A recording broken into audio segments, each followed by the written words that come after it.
Assalamualaikum warahmatullahi wabarakatuh. Alhamdulillahirabbil alamin. Allahumma shalli ala sayyidina Muhammad wa ala ali sayyidina Muhammad. Dalam kaya ada kemiskinan, dalam miskin ada kekayaan. Allah Maha Adil telah memberikan ujian kepada manusia dengan keburukan dan kebaikan. Sebagaimana Allah Ta'ala berfirman di dalam surat Al-Anbiya ayat 35, kami akan menguji kamu dengan keburukan dan kebaikan sebagai cobaan, dan kamu akan dikembalikan hanya kepada kami. Kita ketahui manusia itu ada yang kaya, ada yang miskin. Tapi tidak semuanya orang kaya itu bermental kaya. Dan juga tidak semua orang miskin bermental miskin. Banyak orang kaya bermental miskin.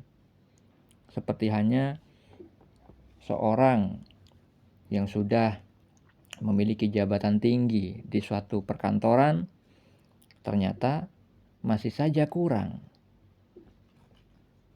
Mereka melakukan korupsi, melakukan pelanggaran-pelanggaran, pencurian atas sesuatu hal yang bukan miliknya. Nah, inilah yang disabdakan Nabi Muhammad SAW, bahwa setiap manusia keturunan Bani Adam itu memang begini tabiat pada umumnya.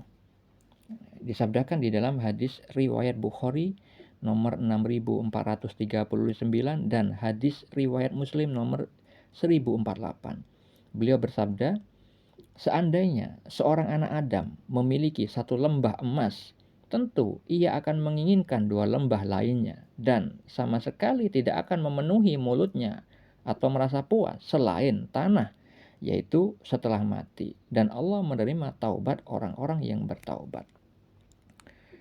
Jadi kalau misalkan keturunan Nabi Adam, yaitu manusia, ketika diberi satu lembah emas, mereka biasanya menginginkan dua lembah emas lainnya. Kecuali hal itu mereka itu sudah diberikan kematian, baru mereka itu bisa berhenti atas tabiat yang tamak tersebut. Tapi Allah Maha Pengasih, Maha Penyayang. Allah akan menerima taubat dari orang-orang seperti itu. Oleh karena itu, Nabi bersabda bahwa kaya yang sesungguhnya itu bukan diukur dengan kemewahan dunia, tapi adalah kaya hatinya. Yang mana beliau bersabda dari Abu Hurairah radhiyallahu anhu, Nabi Muhammad SAW bersabda, kaya bukanlah diukur dengan banyaknya kemewahan dunia, namun kaya adalah hati yang selalu merasa cukup. Hadis riwayat Bukhari nomor 6446 dan Muslim nomor 1051. Nah, orang yang miskin akan menjadi baik jika hatinya merasa kaya, merasa cukup. Karena apa? Dia senantiasa berzikir kepada Allah. Dengan mengingat Allah, dia merasa tentram, sehingga banyak sedikitnya harta yang dia terima itu tidak mempengaruhinya. Ketika sedikit harta, dia tetap senang, dia tetap bisa tersenyum, bisa bercanda dengan keluarganya, bisa bercanda seolah-olah orang kaya.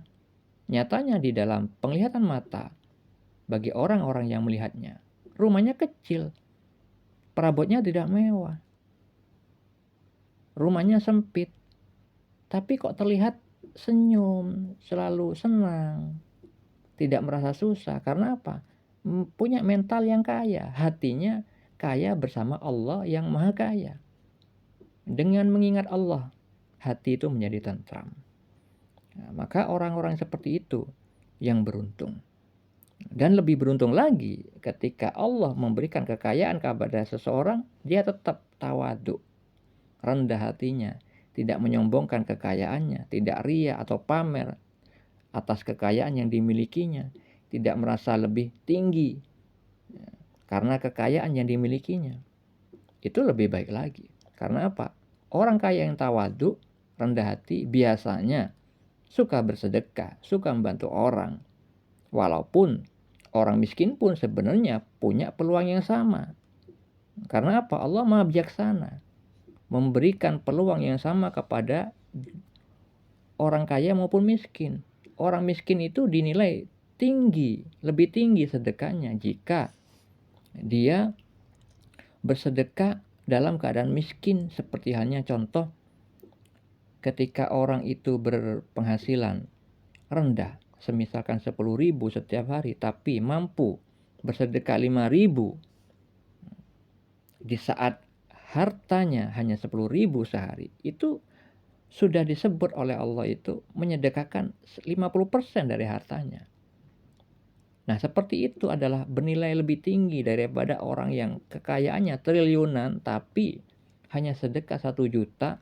Itu masih lebih baik orang miskin yang bersedekah 5.000 atas kekayaannya yang 10.000. Allah Maha Bijaksana. Hal itu seperti yang sudah disabdakan Nabi di dalam hadis riwayat An-Nasai nomor 2527. Dari Abu Hurairah radhiyallahu anhu, Nabi SAW bersabda, 1 dirham dapat mengungguli 100.000 dirham. Lalu ada yang bertanya, bagaimana itu bisa terjadi wahai Rasulullah? Beliau jelaskan, ada seorang yang memiliki 2 dirham lalu mengambil 1 dirham untuk disedekahkan.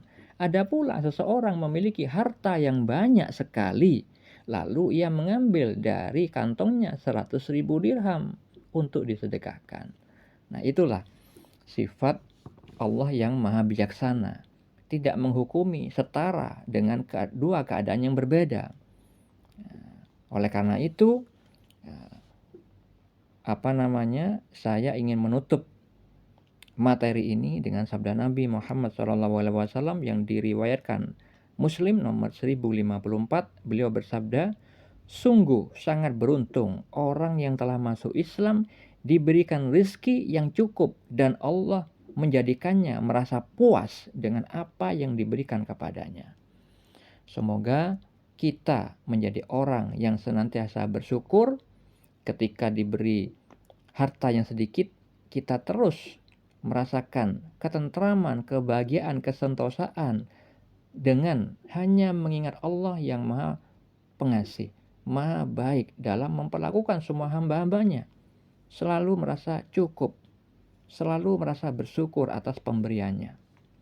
Dan kita juga semoga ketika diberikan karunia kekayaan oleh Allah Subhanahu wa taala yang Maha Kaya, hati kita tidak merasa sombong, tidak merasa lebih baik daripada orang yang tidak kaya. Tetap tawadhu dan menyukai menggunakan harta tersebut di jalan Allah. Senantiasa bersedekah dalam semua keadaan dan selalu menyaksikan bahwa amal ketaatan bisa bersedekah itu adalah rahmat dari Allah. Allah lah yang memberi kemampuan untuk kita beramal sedekah tersebut. Semoga hal ini menjadi bermanfaat. Assalamualaikum warahmatullahi wabarakatuh.